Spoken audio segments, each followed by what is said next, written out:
He'd run offside. The pass didn't come. Shaparenko. Hello, ladies and gentlemen. How you doing? It's another lovely afternoon from Jambo Radio. You welcome to 3,000 miles. How you doing, Dimeji, today? All right? Yeah, I'm doing great. I'm doing great. And you? Good, good, good. It's quite a good, quiet afternoon, yeah. Chilling, right? Always Enjoying the chilling, bro. football, or don't you watch football? You're not a football fan. Yeah. To be honest, I'm a football fan. To be honest, I'll just start watching it live today. All I've been doing is just keeping up with the highlights. But today, yeah, I We think go, I took a we glance go. about with England's match yesterday. No. Did you see us get walloped 5-1? Oh, Germany, Jesus Christ, Germany, Scotland. That was a massacre, bro. It was a massacre. My office group was we were buzzing at the start of the game or at the start, after the game, like It was we're silent giving up hope. night. We're coming home. Like Exa- we're coming home. Silent night, honestly, silent night. Hello, viewers out there. How you doing today? Still 3,000 miles on Jambo Radio. Hope you had a good weekend and you're going on for the Monday because the Monday is already halfway there. Like we're getting there, we're getting there. So, what we're having is a continuation from our last week's topic where we were talking about cultural shock terror, cultural shock. That's basically what we talked about. So, I was about having therapy, honestly, but just cultural shock. That's what we talked about last week. I could be therapeutic though sometimes, the cultural shock. But we're having part two of the cultural shock today, and we're going to be delving into some other really very you know, touchy subjects that sometimes people get afraid to talk about. But, this is the show where we talk about everything and we're not scared to talk about anything. So we're going to talk about it today. So, the Meiji, let's keep the ball rolling. Let's talk about what we think generally about how it is coming from a society where there's this close bond, this communal lifestyle. I know that's like for a lot of people that was the first thing that happened, like coming from a community where you have this communal lifestyle where you guys can just you could come from work, stop on your street, you could stay in your neighbor's house for like 3, 4 hours, or coming from work, you could just sit in front of your street for the next 3 hours and you're there chilling, having a discussion with that woman selling a couple of drinks and some other things just at your junction, live Yeah. in that kind of environment, and then you come into a place where you could practically stay for 6 months and you don't even know who stays next door. I think for me that it can be depressing at times. So that's one thing cutting across board. I know a lot of people feel this way. What do you think about that? Honestly, from a personal note, I do not, I don't care your nature if you were an introvert in Africa or you were an extrovert. Truth is, the way we were brought up in Africa, we're brought up to be communal people. There's this saying that it takes a village to raise a child. It's so Yeah, valid in Africa, not here, because we are not in the business of minding our own, not in a negative way, but we have this bond and we have this communal lifestyle to say, I remember while we were growing up, it is not only your parents that can actually scold you when you do something wrong. As a matter of that's right. fact, That's right. they will report you to your mom. You see people telling you, I'll come to your house and come and report you.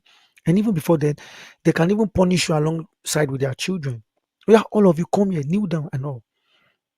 So those are the kind of upbringing we had. And we grew in that to understand that it took you to go and play with your friend before you and your friend committed. Probably use your football to break your neighbor's window. But That's right. it took you to play with your friends in the neighborhood for you to know, what's it? Mo go outside, go play video game. Mo go K side, go chop. Omo, K papa. K, then K get them dog. Oh. Mo tell K make you lock the dog. If you don't know, say, if you go this guy's side, river did their back. No. It takes that communal lifestyle, and you can see that we had that, that sense of brotherhood from young age. We had that sense of commitment towards friendship. We had that sense of understanding and connecting even to nature, to our people. Yeah. You're coming down here, they have a different vibe, energy that, trust me, is going to be strange to you. And one of it is the fact that people don't want to be meddle into your business, and they expect you not to meddle into their business. So, and for an African, that is a torture, because naturally, when a kid is trying to fall you, you might just try to save the kid. Yeah, they might perceive you as doing too much, or even you might make the headline news as an hero for something that is normal in Africa. You could imagine there was an old lady that was trying to get off the bus the other day. She was actually unstable on her feet. I couldn't take it anymore. I stood up, held her hand, made her get out of the bus, came back, and everybody was just tapping me when they were going out. Like, bro, what I did is just what is obtainable in It's our society. normal. It's what we do. Honestly, like Yeah, I you I get. I would say something I remember. Yeah, I remember in when I was growing up. I can't forget then. We had this neighbor. He had this very old Peugeot 505 Peugeot parked in his. Oh, somebody just whispered to my ear that it's not Peugeot, it's Pojo. 505 Pojo. So they had this 505 Pojo parked. The car was like, since I can't remember if that car was ever driven because I know from when I had wisdom, like I could make up what I could see around. I know that car has always been in one spot parked forever. So we're playing football that day. We're like, normally we usually play football. We just call our friends and we just set monkey posts out. So we're playing football, and one of the guys took a shot and he went straight to the glass. Boom! Immediately happened. Everybody scampered. Like everybody just fled. We didn't know there was a woman who was watching through her window. She was able to make out everybody who was playing that football. And at night, when the owner of the car came, they were going from house to house, picking all the children. Not like the police. Like the man came, went with the kids. Yeah, bring your son. You join the playboy, be follow. So they picked all of us, and it was so funny that our parents would let them take you to go and discipline you. Yes, yes, yes, yes, And yes. and I hear my father telling them, more than flog her flog her you know the year word, flog her So, so coming from that life where we kind of want to discipline, and the elder sees a young chap doing something, and you take it as your responsibility to, put that child right because you see yourself, if you don't put that child right, you are failing the society and you are failing that child. But I Mm, remember the first day mm. I came in. After a while, I was walking around the city center and I saw a kid. That boy shouldn't be more than, I swear to God, that child shouldn't be more than 10, 11, or 12 at most, if I'm just trying to be generous with the age. That boy was vaping. And bro, I was going mental. Like the Nigerian in me wanted to walk up to that child and smack the child and like, boy, you are spoiling your life at this young age. But I was like, nah, hold yourself.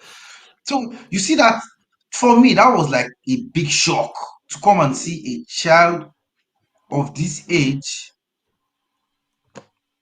You understand? Yeah, Muchi 100. That was that was a big shock for me to come and Well, see a well, child of this age doing that, which will never happen in Africa. You know that. You know. def. And to be quite honest, I think critically looking into this, I will give it to the African culture in this instance. Honestly, not that we are trying to say. I've made my point on the previous podcast or session we had that there is no superior culture.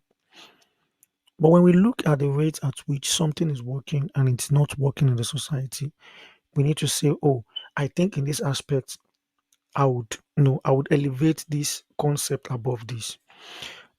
That's I right. would say this is where the African culture is actually right. Why? Because naturally, Human beings, we are social animals. You tend to start to talk to yourself when you live by yourself alone, and that is you developing some sort of mental issues already. We are meant to communicate. We are wired that way. So we see the institutions they created here. They have city center. They have designated time and places where you can actually socialize. It is natural for Africans. And when it is natural, when it is part of your living and existence, it becomes your reality, it becomes your essence of living, it becomes your understanding. And that is why, no matter how we Africans tend to have our sentiments, there is still something about us when we meet. There was a book we treated while in university then by Dr. Edokbai. So he was telling us about when the American society was highly, highly discriminatory. So they had these white suburb places where white people only live, and they have the Harlem, which is the ghetto for the black. They said even the white people at night would decide to come to Harlem to come and chill, to come to the club. Why? Because in the white neighborhood, it's all about, hey, even you don't know your neighbor, you cut the grass, hello, hi. It's more like everybody's automated and all. But in the book, it says when you come to Harlem, you see people even abusing themselves, things you have told them during the day that you thought it was supposed to break them. Say, hey, yo nigga, your boss is a motherfucker. And you see them socializing, drinking. Their music is actually it resonates. He said our music are happy music that walking into a black person kind of space of enjoyment without talking to anybody, you're already happy because the shout, the vibes, everything is just up there. And you can see it in our music, you can see it in our dressing, you can see it in our style, you can see it in our expression. As a matter of fact, the world has come to realize that the only problem the black man or the African man just have only one problem, that they don't know if it is cultural or it is mental or it is an effect of what we've gone through. They said every culture copied the African style in dressing, in talking, in language, in communication. As a matter of fact, people try to decipher why these people are happy, even despite everything. But there's just one thing we have, which is not part of our culture. And maybe we'll talk that at our last episode, and that is unity. So now we're talking about the communal Yeah. lifestyle. This is where I give us the big, big, big, big kudos. Honestly, because You, you you come said to think something about about automation. Let me jump in there. You said something about automation, and it got me thinking. Like the automation of this society, yeah, the UK is so automated in terms of how they do things, and it does not give that spontaneity, that excitement. You bro, I beg understand? no vex. God save me. Day two or day three where I enter here. I enter supermarket. Omo, see Chikala we enter. I don't even want toast them. Oh. But based on say Nigerian vibes, you see Chikala we enter, we come pick we enter supermarket. If you see the hot leggings, those things I was still into hot leggings and everything when they were. So I was just like, damn, girl, you're so beautiful. And the way those girls were just like they fidgeted and they just ran away. Now the guy we there with me gonna tell me say, guy, those girls go for go call police. Oh. Say they stalk them. I say stalk. Ow. Say I just appreciate. So, You know, so you're seeing the difference because honestly, there were a lot. Because first of all, I got to really study some things and understand that the way these guys for Niger when I did when we were in Niger, your friend go enter your house like this. uh-uh. Your friend comes to your house, Baba, you don't chop, you go eat. As you bring food come out, we could chop. But visit a white person's house, it's like they have portions that are rationed, and for you to even visit them, you have to give them pre-notice Yeah, that I'm coming on the 5th of July at 2 o'clock. You understand? So that they are yeah, preparing for you. And you come in and they're like, you want a cup of tea? I need food. But in Nigeria, you can walk into your friend's house at the point where it's about to eat. I will say, Baba, wash hands. ah, Make we deaf, take. deaf, So deaf, so you deaf. see this, you see this automated society, they have a time to eat breakfast, have a time Make for lunch, make I have make a you laugh. time. Make I make you laugh. I remember my mama beat me one time like that when I think I was in GS3. So there was this my no GSS one. I was in GSS. I can't remember precisely, but I'm very sure I was in junior secondary school. So there was this my friend. His mom sells food on our street. The mama soup sweet die. So my mom just noticed I always collect rice at home, but I'll tell them not to put soup. Who's to Me they no put still. Even the meat wey dem give me, I go wash am. I go wash am from tap. good No be say what my is mama soup no sweet oo, but dat woman soup go well. We dey call am iya Igbo.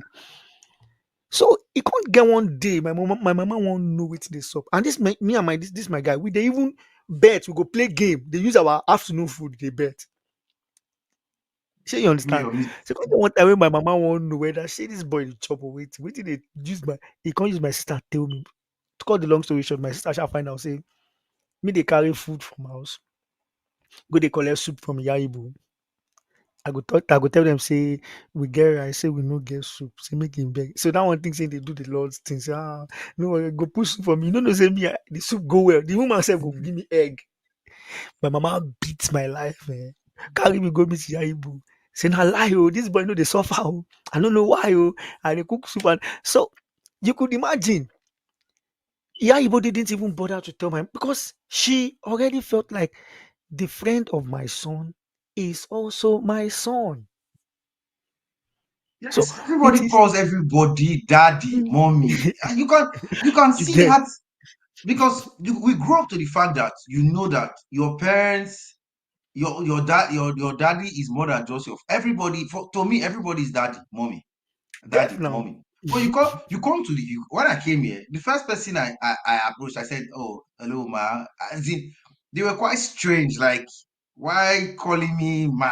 Call Now, me by my because and sometimes I find it really difficult because I see people who even are till now, way even till older now, than me, and they want me to address them on first. Well, the even company till where I now. work, sometimes I try to when I address my our CEO, Boss. I try to put sir because I can't just be calling him by his first name. Yes now. To me, it's quite strange. It's quite You know, strange and you because know why? You know why? You know why? Make a bust to head. Me, I don't know before. When I enter here, I believe say, person will day ahead of me, professional. You know, Nigerian mentality now. I don't know, say for a year, it's nothing. A woman of 35 can actually marry a guy in 22. So that thing you think you are calling her ma, to her you are insulting her. You yeah, get that man when you talk, they call sir. Now your age mates in the try chike, you know they insult them. So before I could understand that psyche, even till now, I still dey use sir for some people. But I dey try, say thing we don't enter you from way long. It's not just gonna take a day or two. honestly, it's very difficult. I won't lie to you because sometimes you find it absurd calling somebody who is. Imagine me calling somebody who is almost my father's age, calling him by his first name, Yes now. And they and don't care. sometimes one day I had to tell someone. I said I'm so sorry. I can't call you by your first name because to me I find it very insulting because you Yes. are way older than me. I said But I you know said the I truth. said please can I call you sir? But you know, do you know the reverse psychology again? Why I'm also trying to adapt to their culture. The word sir comes from the fact that there is a slave, and yes, there's an Slave and enigma of master respect, mentality. slave and Yeah. master mentality, and they felt like they are not colonizers anymore. They are now way past that. So why are you still addressing them more like they are still colonizers? Because it is a colonizer that will enforce you to use sir, master. So when I started understanding that through my reading and findings, I understand that okay, you see, this is where the culture now start playing trick on you. Yeah. We've known a certain background. In fact, to greet an elderly person, you have to bend and all. Now we are now in a culture where that is they don't want it. You are reminding them, you are calling them, you are insulting them by what they don't want to align with. Just call them Tony. You know, when you were even calling Tony, that reminds me, you were still bold calling Tony our HOD Tony then. I never called, I always call Mr. Tony. And It took me a while to got to. It took me a while, honestly. Like it was and you really keep telling difficult. me Tony is okay. Tony to me, I was like, you're my HOD for Nigeria. I want to put prof or doctor. I don't HOD, fail. HOD, you don't call HOD say Festus. So, Even if you call her guy Festus, you don't feel. You don't call her ah, Prof sir. You call her Prof sir. ah, God. You, Oh, more. Now, they will come beg you, come up for that I say school. even me. There were times where I dey call my HOD daddy. I dey find something. I say daddy, my daddy sir, my You go excellency. portray where your project day on in line. So that's the cycle we come from. And I've seen marriages happen here. I've seen people say, my boyfriend, and I look at the woman. The woman is like in her 40s, and her boyfriend is in early 30s or late 20s. When you're talking about marriages, don't you feel so surprised that you even see couples calling each other by their first name? Well, that And is so obtainable in Nigeria. in Nigeria, That's very honestly, in Nigeria, no, like in their presence, so like I find it so like for example, I'm talking to you, I'm like, okay, so I will tell my wife's name is Iwela, so I'm okay. talking to her, so okay, I will tell Iwela to call you. To me, I'll find it very odd to say Okay, I'll tell okay, okay, Iwela to call you. The only thing okay, I can do okay. is I'll tell my wife to call you. But you My see them, they wife. call themselves by their first name. I'll tell John. Don't worry. Myself and John went on a trip the other time. I'm like, who is John? Your wife, I mean, your it's So strange, it's honestly. and and the funny thing is this culture still extend to the fact that you have to be gender conscious as well. You have to Yeah. be diplomatic about the use of your language. Some things, yeah, I found out that it's an insult, but it's just a normal thing in Africa. I never knew. The day I was just like, someone told me to do something, I said, right on. I didn't know snapping finger in someone's face is an insult. Yeah. It's an insult, man. Like So it I takes a was while. just It takes a while to learn all these things. It takes a while, dude, because that's where the cultural transition and assimilation comes in. Because mm, mm. it was in Nigeria. I know when you make the two finger sign to us is a peace sign, Yeah, but here yeah. is something. So there was a time I was walking off from someone and I made that sign. I was like, "Peace, bro," and I was like, "That's not peace. Please don't do that again. Don't try anywhere. Don't do it." That's so. You see that the problem. Many of us. That's why I have problems with a lot of Africans. A lot of us Africans, in as much as you have to, preserve your culture. You need to understand the culture you're coming into before you try to label it good or bad. Like you said the other time, no culture is bad. It's all about your the way you perceive the culture.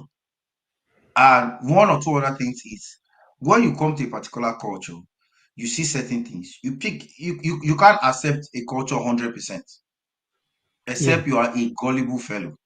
For Yeah, somebody who definitely. is not you are not impressionistic. You should be able to see a culture and pick, okay, this is the good side, this is the bad side. Outside. I Mm. assimilate it. That's why, except you're young, because I see a lot of young people. The other day, I was walking, I saw this young boy. Like I nearly worked for him, but that's the African in me talking. The white people seem that they don't care. It's not my child, I don't care. You understand that mentality of it's not my child, I Yeah, don't yeah, care. I yeah, saw this boy. yeah. When I came to this country, I knew this boy way back when I came in. He was quite a wee boy, small boy then. Good kid, growing up and everything. And then there was a day I was walking close to my area. He doesn't stay close to me, he stays far off. But you know what I was doing close to my area? I was walking in my neighborhood and I saw him with a couple of white kids and he was vaping. The moment he saw me, he had this shock in him, like, and he was like, hello. And I said hi. And I walked past. I felt bad. I was like, whoa, this shouldn't be happening. Because he's a kid I'd known who has been really good. But from the fact that, okay, the one was worried. So I looked around, I saw other people who saw him, like other white people who saw them. And you could see the difference in my worry and their worry. And I their wasn't worried for the reaction. fact that I knew him. It was maybe it was part of it worrying that I know him, but I was generally worried because this is a young boy who has parents. The parents are probably at work. They don't know what's happening at home. But you see that difference in we don't care if it's our child. We're just after raising children who are good in terms of virtues. Because to be honest, I'm not going to tell you that the Brits know how to raise their child to the best capacity where their children are good and everything. No, they still have vices. They still have people who Definitely. And we do a do. lot of things. And we do And too. we do too. No matter how we train our children, but like All tell this myself, shouting and scolding also as a way of putting inferiority complex in us. See, we have a voice to render this day on the ratio of those people who have personally silenced their voice. They could actually even do better and hear their opinion, but they are not bold enough. If you trace where those things came from, you will realize that it came from all the shouting down on them, ensuring that they do everything you want them to do, not even finding their own reading in life to express. Just because one way or the other we've been stubborn with our, I can tell we've been stubborn. I mean, it's not necessarily we putting our parents on the edge. We've been expressing ourselves and saying, no, Papa, I know say you, but na me be this, but regardless. Dimeji, do you know there's a thin line between being expressing your opinion, being adamant, and being rude. There's Sure, that thin line because sure, that's sure, where nobody's telling you don't be because like especially the Gen Z people they always want to speak out, but there's that thin line between expressing what you know or what you think is right and being rude. but Let me give you a scenario. okay, Let me give you a scenario. I watched a video today. I watched a video early this morning. I woke up early. I watched a video. So it was a video of a mom and a son. And the mom was like, the son was like, dad is stressing me out. Yeah, he told me to clear the lawn, blah, blah. He was making his friend that has that. And then he said it was a stupid thing. It was a stupid decision for dad to make. And the mom was like, no, you don't say that word. You understand? So you yeah. see, you could actually make your point. Like, because honestly, I listen to kids talk these days, and you understand that you see that there's difference between being polite and make your point and being defiant. I think it still boils down to the fact that A lot of the things you see today is boils down to the fact that you are being defiant. well, Boils down to defiance. and I use it also myself an boils. example. I use myself as an example. Let me just wrap up here before I let you. When I was growing up, I was a rebel. Like I was so stubborn. Like I would grumble. I would try as much as possible to challenge my dad when he's talking. I'm like, you know that I'm gonna do under my voice, and Hmm, I want him to know that I'm acting this way. But as I grew older, I came to understand that there are ways of driving home some points without being that. mhm. Right now, I've grown to a certain level. Me and my dad will have conversations where he brings a point, and I tell him, okay, we're having an issue the other day. He was getting angry with my younger brother, and he was like, no, he's going to do this. I was like, no.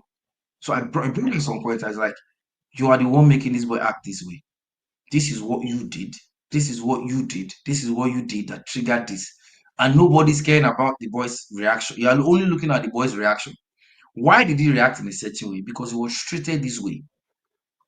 I was able Hmm. to make a point to the man, and he was able to see reasons that okay, yes, I did it. I made a mistake here. I made a mistake here. And there are two ways. So, but you see, I've seen a lot of kids. There are a lot of good kids here. I've seen a lot of white kids here who are really very respectful.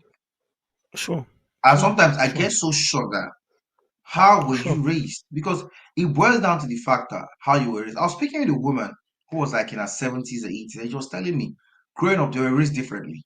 They were raised to respect their elders and They everything were and all even that. But beaten. They were beaten. Don't you know? Most of the exactly, old folks say they were beaten. They will tell you that when did this law of no don't beat a child started? So this most of this generation were beaten.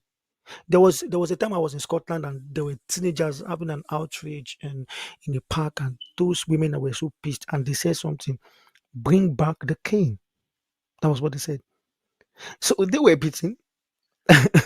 So now they are agitating that no, these guys are spoiled. No, this is not the way to go. Bring back the king. You see, most of these children, even they will take their children to their grandparents because they know the grandparents have a iron way to train their kids. Well, that being said, bro, I will give a personal example.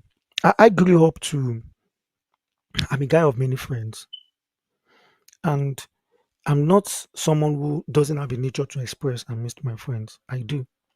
But I realized that upon growing up, there are many things that a lot of people has actually taken for granted about me that I started adjusting to. And one of those things is because I'm someone who, if I like you, okay, I will go extra miles to make sure you're good. Then I realized that once I get into a hot spot, nobody always have my back. It's always family. So I started sitting down and say, okay, fine. I'm not prioritizing friends over family anymore. And even you friends, it's not just because we are talking, we laugh. There's some certain things you have to prove to me that okay, you have cut across this border from friend to brotherhood, from brotherhood to debt, blood, and all. Those were not in place before. So I think maturity also has a way of us reviewing things in our life. Like you said, you were stubborn and all.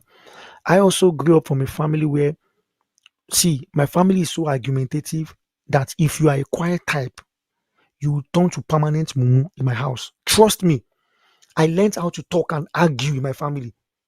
Even when you are lying, stand on your point, fam. Just make your point known. Your Be friend. enacting on that point. No, because And my you mom could win is the argument. Jesus. My mom is an FBI agent on her own. If your words are inconsistent, you are in trouble. My sister, another FBI agent, and I have two brothers that we are we are brothers of connivals in crime. So these two CIAs, FBI agents, they are good. They have good record of catching criminals. I mean, I'm talking about us, we the boys now. So I understood the fact that so to me, I believe I would have been a good lawyer, honestly. And I'm still looking into advocacy and like I could Really? defend. I'm being honest with you. I'm very good with words, and I learned it from my family. You have to be argumentative. Even my mom would said, "Stop crying. When you are done crying, you are still going to explain. They will give you time to cry. So it is not. They are not ready I'll for make your your point. pity. Make your point. We want to know why this, and your name is the one. It's your name that is popping up. So when a trouble comes to me now, I don't even think about buying pity. I'm already arranging 2 plus 2. How I'm going to present the argument logically, and it's going to make sense. So couple up with that fact that Funny enough, let me cut you there. You know that is probably that is one of the things that one of the similarities of your family to the British culture. You know, in Africa, we're very emotional. We're very mm, emotional. We know how to play on emotions to get away with things. You understand? But yeah, like let me give you a good example. You go to the bank in Nigeria, you see an old woman. She's supposed to have an appointment, and then she comes late. You understand? She comes oh, late and she's crying, my pikin, may una help me. Eh, there's that pity, and people will tend nah, to even make another if mama now. even if even if the person who is supposed to do the thing is not doing it, people say, Oga help her na, this my old used to be she your mama, help yeah, her. You see that kind of it's emotional true, blackmail. it's true, But it's true. Yeah, yeah, here yeah. in the UK, all those things doesn't work. It's Never. either yes or These no. these It's people are A crazy. They or will give B. you time to cry. They will give you time to display They will after you let are you. done. They'll say calm yourself down, calm Yeah, yourself yeah, down. They will yeah, even yeah. give you Take tissue your paper, time. clean your eye. Yeah, or they will tell you, Tell a should we come friend. back tomorrow? Are you happy? Are you happy? We come back tomorrow.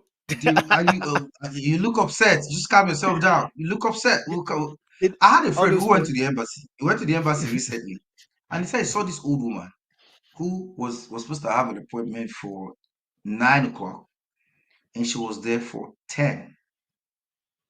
She got to the appointment, and they told her, "Sorry, your time has passed. You can't come in." She was crying, all distraught, everything, and she was begging and pleading, and they're like, "No, time has passed." And then the person who was attending said, if I allow you in, first of all, you are depriving someone else of their time. One, he said, number two, my supervisor is going to query me and ask me, why did I let you in? I'm not going to explain to my supervisor you were getting on emotional, I had to help you. That won't Definitely, cut it out. definitely. They are So very you see the fact professional. that, so And when it comes to things like that, one time I had a friend who, he said, we're going for a viewing, house viewing. We just came in there. So he called me, he's like, can you join me? I want to go for a house viewing. So I went with him, myself, himself, his pregnant wife, and his 3-year-old daughter there.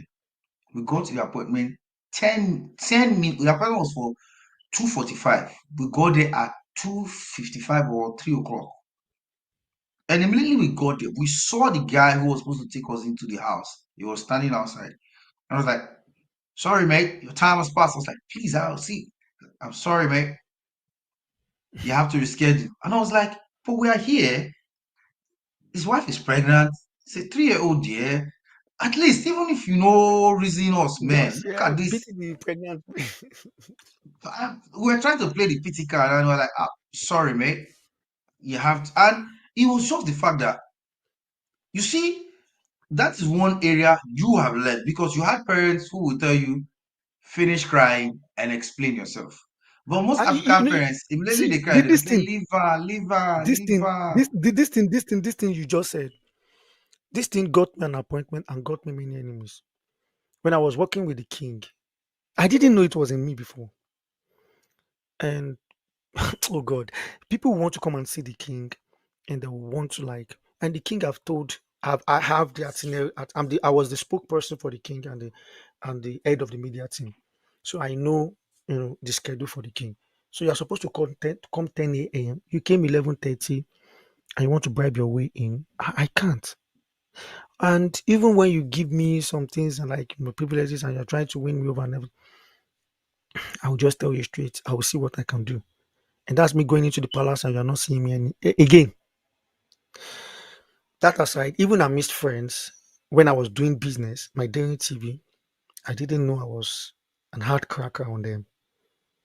And now I think I'm going to be a top like disciplined leader or boss coming to this environment again, seeing what we've seen. Okay, you can't afford to go and do business back in Nigeria. And your workers are paying from 9 to 12. You know what 9 to 12 means. And they're working in 9:30. Okay, you're not going to take it easy on them. You would minus the money from Must. them. So go back to the kid that was in Nigeria before he came here, and you have a boss that you came 30 minutes later and he's taking it out of your salary. You say he's a wicked boss, he's stingy. But now come to the K that has been to the UK and you understand 8 to 8 is 8 or 12 to 12 is 12 to 12, 8 to 8 is 8 to 8.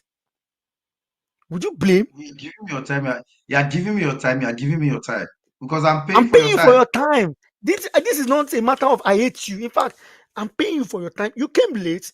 Take So responsibility. You're an these adult. are some things a lot of Nigerians still find hard to that my supervisor very wicked. Just but this is a lot of things a lot of Nigerians find so difficult to really, get into.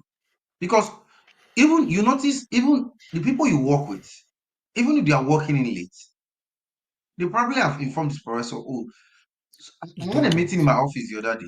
Let me tell you Or what happened. you I was you supposed to you you we're call supposed the to have you call the we're work, supposed to have a like say training in our you going for a office. shift, you call the work, you call the ward and tell the ward I'm running late 5 minutes. So they won't even at least you've They respected them. will, they Please will know complete you your are thought. because I had we were supposed to have a training like sometime last week. So the training was supposed to start for 9 o'clock. So my operations manager just sent us a mail and said, okay, this is the breakdown for what we're going to do for the training. Me, I know I was going to come late because my kid was starting school that day. So that was the first day at school. I had to take him to school by 9 because I have to take the train. He starts school by 9 o'clock. I have to start the training by 9. He starts school by 8 o'clock. So for me to be able to get to work by 9 o'clock, I had to be at the train station by 8 on the dot. But by 8 on the dot, I have to be at the school.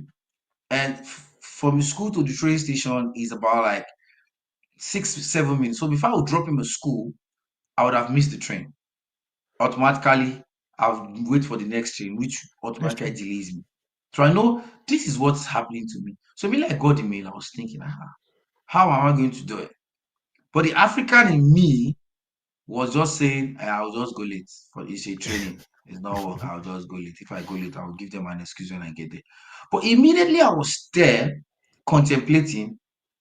I saw mail started jumping in. One of the other guys just sent the mail, oh, sorry, I'll be late. I'll have to drop my kids at school.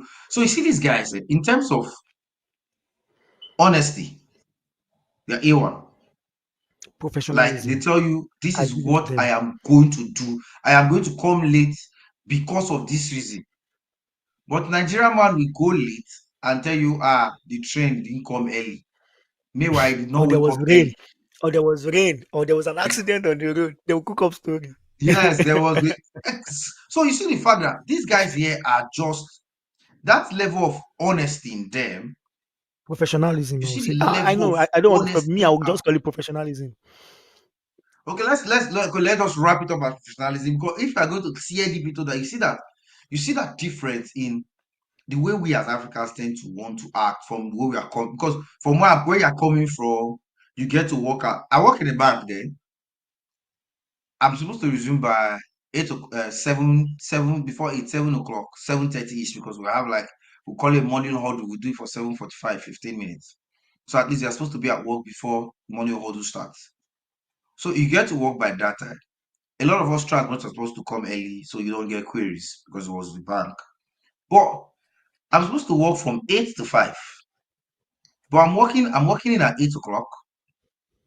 I'm leaving the office at 12 o'clock in the guise of going for marketing because as a marketing staff out there, I'm going for marketing by 12. I leave there, maybe see one or two of my clients or customers I need to see, which are actually my job. I do my job for 1 hour. The remaining hours I'm outside, I'm probably at the friend's place, having a bottle of beer or watching, just chilling. And I come back to the office at 4 o'clock, looking all sweaty with my fire, my ties to one side.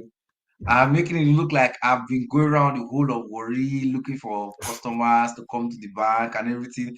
And I'm there writing, fabricating reports. And you're looking like you have worked so hard for the day when at the end of the day, from the 8 hours, if you are able to do your calculation from what you worked, you've not even worked up to 4 hours. And you're getting Mm, paid for the whole time, for the whole day. But you come to a society where if they are using you for 6 hours, the 6 hours and has to another be six complete. hours. That's to be, and you walk all around. I remember the first time I went for a job, I went for a night shift. It was in a cleaning, I worked in a factory. So during the day they do all the meat job and everything. So night time is for hygiene. So I was like, I'm going to take the night shift. I don't think I'll be able to. What can we clean? That will not clean from 11 to 6 in the morning. What am I sweeping? What am I washing?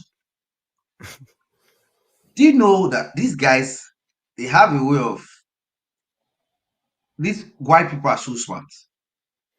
So they've done, you see those masks we do in Nigeria, where we say if it takes one boy, if it takes 5 boys, 6 hours to clear a feed, how many hours will it take one boy? All those normal masks. They've done it here, they've calculated it, they've actually put it to use, and it's okay. If this guy is doing this job, they've calculated and ran the whole job and said this guy will do this job for 8 hours. He can never do this job for less than 8 hours, except he's not doing it properly. I went there. The day I was working, I was supposed to wash these plastic crates. I'm like, I don't think I will be washing plastic crates for 6 hours. That's not possible. I cannot wash plastic crates for 7 hours, 30 minutes because I had like 30 minutes break. Mhm, I started washing plastic crates from 11. Bro, I kid you not, by 6 a.m., those crates were not finished. And I'm like, wow, these guys They're very they clever. plan me. They're very They clever. plan me. Like that guy talking for Mr. Bones. These people are too clever. They're too They are clever clever. people. Honestly. We have to give it to them.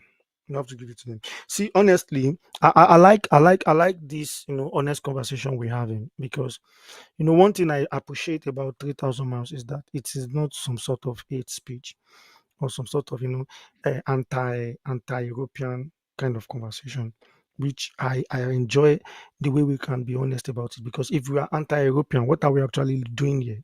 How are we living safe here? How can we actually be so safe that we can mount camera in our house and speak to the heart of people. But what we also want to let people understand is that this cultural shock are not as simple as it is. Although K and I we are making it look as if it's fun, we just because we are professionals in journalism. But we need to understand the fact that cultural shock will actually it will be better for you to be expectant of it rather than it to meet you, catch you unawares. When things catch you unawares, you might misbehave, and that might even cost You you your lose it, job, man. cost you a lot of things. Now, one of those things is the dating culture we have in Nigeria. You cannot stop a lady here and toast a lady. Please don't try it. I beg you in the name of God. It is stalking. It is harassment. It is what What other am I get? criminal? Don't try it. That you are It's babe. What's harassment. up? You can't do that. Please please don't try it. They have they are, if you go to club, that is that is an ideal environment where you can actually hook up with a lady. You can't be at workplace and collect a girl's number. Please don't try it and say, this girl, who is this And the girl? funny thing, Don't try the it. funny thing is that you collect the number, they will give you.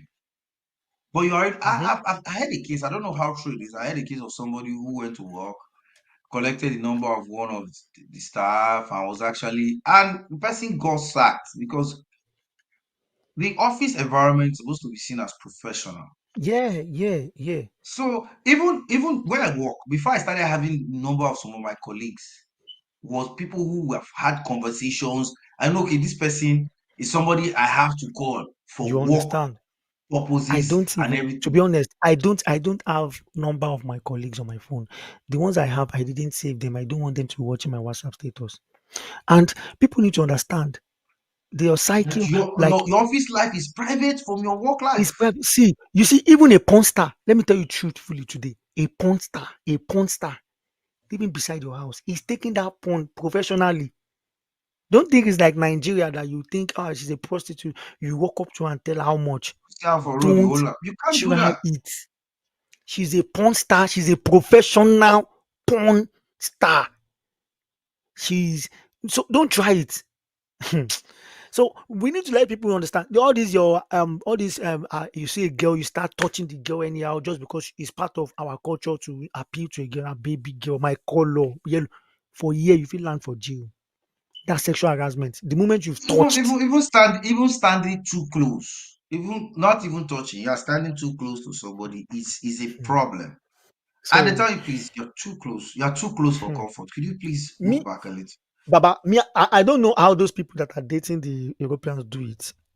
I know a couple of friends that have told me, but from couple of stories I've heard, it is never the Nigerian style. Probably maybe you are driving, you now parked. Now say, baby girl, let me get your number. Don't try it here. Oh. Your Ah, plate number, you can't do that. police will come to your house, arrest you, and there's nobody poor here, and you say, let me give you a lift. Don't try it here. So, Don't give lift. They won't even give you lift. I remember the only eh, time I got a lift, I eh, can never forget. The only day I got a lift was just God, because you hardly, even your own fellow colleagues, they won't stop and ask you, which way are you going? Are you going my way? Let me drop you off. They do. Everybody minds immediately they close from work, except you go and ask them, please, can you drop? Are you going this way? Can you? But no colleague will come and meet you and say, I'm going this way. Are you going this way? Let me drop you off. They don't even want to give you lift. The only day I got a lift, I was way back from a random stranger. I was going to work at night. So I got to the train station. I was supposed to take like a taxi from the train station to where I was working. But for some reasons, it was a Friday night, all taxis were busy. So I was running. I was so late. I was like, geez, God, I'm late already. I was like making my way to work. But it was going to be really difficult. So I was flagging out vehicles, flagging out. The first reason I flagged the vehicle. The vehicle had even gone. I was just running. And the next thing I saw the guy turned, drove into a side road, turned back in, and walked up to me. I was like, are you going somewhere? I was like, yes, I am. I was like, okay, where are you going? Let me drop you off. I was like, wow, this is yeah, like I one no, in I a see. hundred. I had an amazing woman in Scotland, and I'm going to put her testimony out here. That woman is so amazing to me. She's a Scottish. Oh Jesus Christ! That woman will take they will take me. to place of work, back to my house. That was when I just had my son and her. You know what that woman did? Two things she did that surprised me. She brought her son to my son's. She brought her husband to my son's naming. That's the boring part. The husband was even asking me what do I want him to do. That do I want to leave something? I said, no, no, no, no, no, you're my guest, you're my special guest. So no, no, no, no. That he can see that other guys are helping me to carry food and everything. He can walk. I said, no, bro, that you are here alone. It's a miracle to me. Just go and sit down. No. There was a day I was late to work, I missed boss. I was stressed. My wife was stressed. So my baby slept on my chest. We just slept off like that. My wife, that I've told her to be my alarm, she also slept away in the living room. So I woke up like 30 minutes to, and the bus system in Scotland. So I knew I was late. So I knew she was not working that night. I wanted to call her, then I dropped the call. I was like, it's a bad idea. Let me book taxi. There was no taxi that day. I think it was on a Sunday or Saturday. Then she called me back. Dimi, you called me. What happened? And I explained to her and I said, I know you are not working. I said, do you want a lift? I said, yes. She was not working. She drove to my house, took me to work. Like, I was dumbfounded all through the drive. I was telling her, I'm sorry for putting. She said, no, no, no, Dimi, always ask me for a favor, please. This woman was even telling me that if I have friends that they don't have anywhere to live and they just arrived in Scotland, tell them to come and live with me for the time being. I trust you. And it's, man, bro. So let us just end this. So as we are talking about the cultural shock, you see, the cultural shock can be positive and negative as well. So we've told our Honestly, like people. you get people who are in as much as these people are not they're not communal like Mhm. we used to. But the truth is, there are peculiar ones you meet who honestly they will go all out for you. They will go all out for you. I have a friend who met somebody. She met a lady online and she needed to get like a couple of stuff for the lady. The lady brought few stuff to her. The lady came to her and they was like, "Do you want anything?" I went to her house the other day and I was like, I was seeing furnitures and it was like the lady brought like 80% of what they have in the house now. She brought them on her own. So you get a lot of, in as much as we're not as communal as you expect them to be. They are Honestly, very that we have very they're nice people very to amidst them. when Very you meet the extremely nice people, nice. they are nice to a fault. They are Oh nice to a Jesus fault. Christ. They will be nice to the So extent that please, you'll be the one to be cautioning yourself around them that please, please just please, stop. please, I don't want again. It's okay. It's okay. It's enough. To be honest, the thing is that it's a matter of creating that balance and understanding. You have to understand certain things, honestly, because when you come to a culture, understanding is key. You don't just Mhm, jump into mhm. a culture. You have to understand how do these people operate, see how they do their things, and because the moment you don't understand the certain culture, you keep getting into trouble, and you're like, oh Bob, I don't tire for this Wow. country. I don't. We just have 2 minutes more, bro. I think we need to extend this Honestly, time, man. honestly, it's been Honestly, it's been it's three been thousand miles. I think we've made the good test run already. So let's do it like this. Next week will be the last version of this. Then when we'll be coming back with is seen an exaggerated concept, then let's make that 2 hours. So next week just be the last for one all hour. right. So Then next week we're coming again for the final concluding ah, part of the cultural shock. we'll I be want to talking say a about big thank food, you to food and marriage yeah, a lot of precisely. things. Yeah, there are a lot of things Yeah, we're, yeah, we're yeah. going to talk about then. So I want to say big thank you to Dimeji. Thank you.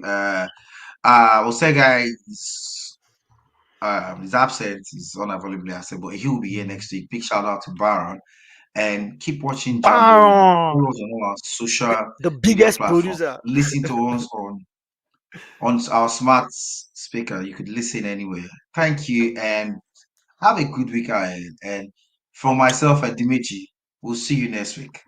Cheers.